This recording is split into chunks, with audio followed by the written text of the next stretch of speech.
I'm so thrilled you're here, because today, we're going to demystify something you are literally interacting with at this very moment. Seriously, look down at your smartphone, your tablet, or your laptop. We interact with touchscreens all day, every day, swiping, tapping, pinching our way through life. But have you ever paused to think about what's actually happening right beneath your fingertips? The technology keeping us glued to our devices relies on some truly brilliant, almost microscopic physics and engineering. It is a hidden world right in the palm of your hand. Okay, let's ground this in a mystery we've all probably faced. Picture this. It's the middle of winter. You're wearing a thick pair of regular wool gloves. You pull out your smartphone to send a quick text and nothing. No response at all. The screen is completely dead to your touch. It's like the magic is broken, right? But then, 10 minutes later, still wearing those exact same gloves, you walk up to a bank ATM, press the screen, and it works perfectly. No way! Why does your phone ignore you while the ATM knows exactly what you want? Well, answering that question unlocks the entire secret of how touchscreens actually work. Here's our roadmap for today. We'll start with a quick look at the magic of touch before digging deep into the two dominant technologies, capacitive and resistive screens. Then, we'll pit them against each other in our screen showdown, and finally, look at a few fascinating edge cases in Beyond the Basics. All right, let's jump right into Section 1, the magic of touch. Which leads us perfectly into Section 2, capacitive screens, or as I like to call it, the electric body. If you're watching or reading this on a modern smartphone or tablet, this is exactly the technology resting right under your fingers. A seamless touchscreen feels like magic, but it's purely a massive triumph of material science. It fundamentally relies on the fact that your own body is an electrical component.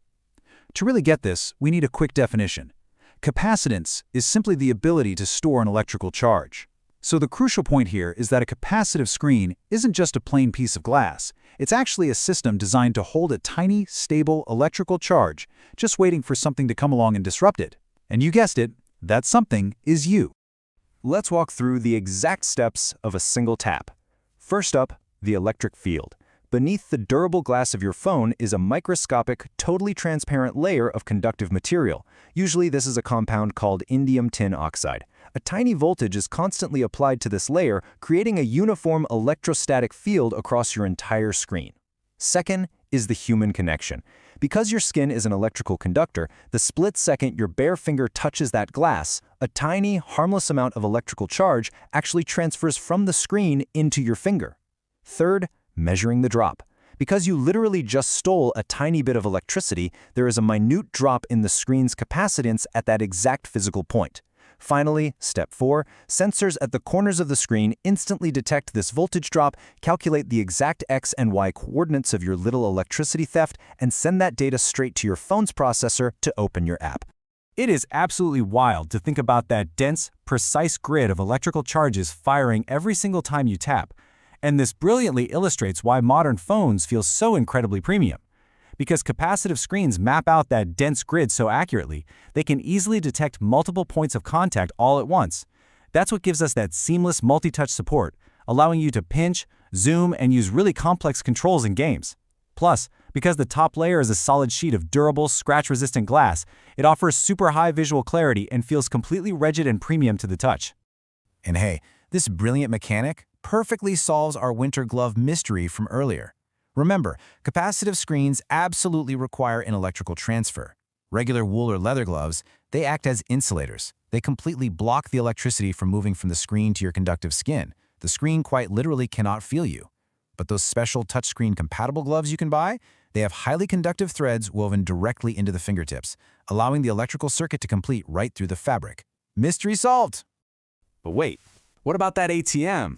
Let's move to Section 3, resistive screens, the physical press. Unlike your smartphone, these screens honestly do not care about electrical fields or whether your skin is conductive. They only care about physical force. They are the absolute workhorses of the tech world, and here is how they operate. Step 1. Instead of solid glass, a resistive screen uses dual layers. Usually there's a flexible outer plastic layer and a rigid bottom layer. They're separated by a microscopic air gap, sometimes held apart by these tiny little spacer dots. Both layers are coated with a conductive material. Step 2. The contact. When you press the screen, you literally bend that flexible outer layer inward, so it physically touches the bottom layer. Step 3. The moment those two layers touch, an electrical current flows between them, altering the voltage. And step 4, the internal controller measures that voltage change to pinpoint the exact coordinates of your physical press. So the crucial point here is that while they might feel a little older or maybe slightly squishier, they are practically invincible and incredible for specific jobs. They offer ultimate versatility. Because they only need pressure, you can use heavy winter gloves, a plastic stylus, or even the edge of a credit card. They're highly cost-effective to manufacture, but most importantly, they offer incredible durability in harsh environments. I mean, a capacitive screen goes absolutely crazy if you spill water on it because water conducts electricity. A resistive screen in a busy hospital, a factory floor, or a rainy ATM kiosk won't accidentally trigger from water, dust, or flying debris. It just waits patiently for a firm physical press. Now that we've got the mechanics down, let's put them head-to-head in Section 4, the Screen Showdown. It all really boils down to this fundamental difference in input.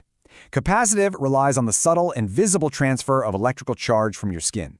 Resistive relies on the brute force, physical pressure from absolutely anything that pushes on it. And this table brilliantly illustrates the real-world trade-offs. Just look at multi-touch. Capacitive is highly responsive for multi-touch, while resistive is typically just single-touch, which is totally fine for entering a pin, but terrible if you're trying to zoom in on a map. Look at material.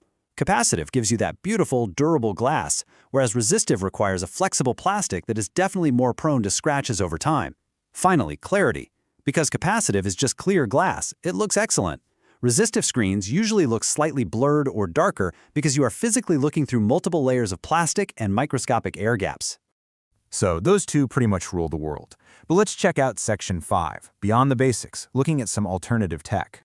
What happens when neither an electrical charge nor physical pressure is exactly what you need? Enter infrared touch. Imagine a frame around your screen shooting an invisible grid of infrared light beams right across the surface, X and Y. When you place a finger on the screen, you aren't actually altering electricity or pressing plastic. You are physically breaking those invisible light beams. You cast a shadow that the sensors detect to calculate your coordinates. You'll often see this tech used on large-scale interactive museum displays because it lets them make massive touchscreens without needing giant, expensive sheets of conductive glass. And then there's surface acoustic wave, or SAW technology. Instead of light or electricity, this uses sound. It passes ultrasonic waves, high-frequency sound vibrations, right over the surface of the screen panel. When you touch the glass, your soft finger physically absorbs a tiny portion of that wave. Sensors detect exactly where the wave dropped in strength and pinpoint your location. Because there are no metallic layers blocking the display, SAW offers incredible image clarity. But kind of like capacitive screens, it can be easily disrupted by a drop of water or some heavy dirt sitting on the glass, which absorbs those waves by mistake. We've covered a lot of ground today, peeling back the glass to reveal the electrostatic fields, the dual physical layers, the invisible infrared light beams, and the ultrasonic waves that power our daily digital lives. So I want to leave you with this final thought. Look at your screen right now. As you reach out to swipe away or tap on their next destination, pause for just 1 second. Think about the electrostatic field you're about to drain, or the microscopic layers you're about to bend. Which invisible grid are you about to interact with next? Thanks so much for joining me on this explainer, and keep learning.